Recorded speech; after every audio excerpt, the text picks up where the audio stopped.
Okay, na-splice na natin. Tapping na lang.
So, isa-isa lang muna ang pag-taps.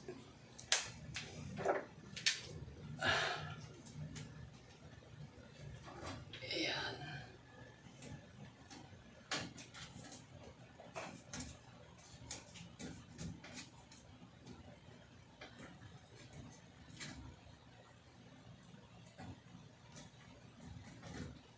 So, be sure na walang nakalabas na wire sa tapping o tumusok sa pinaka-electrical tape.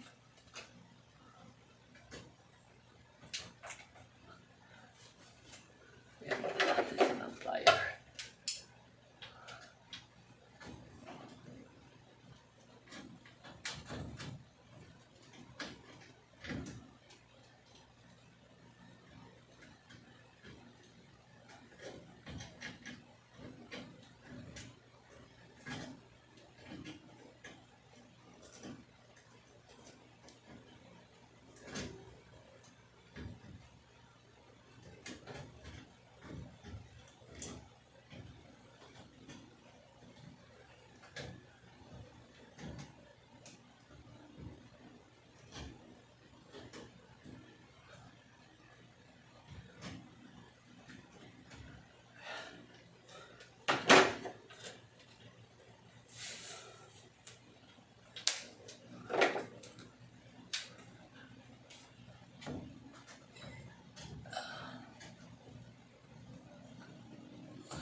Okay, testing muna natin bago natin siya lagyan ng cover.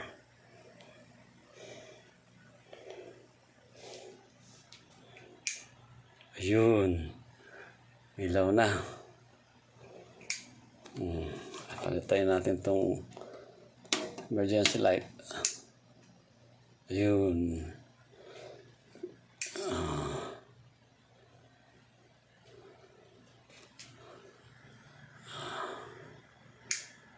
Ayan. Okay. Finish.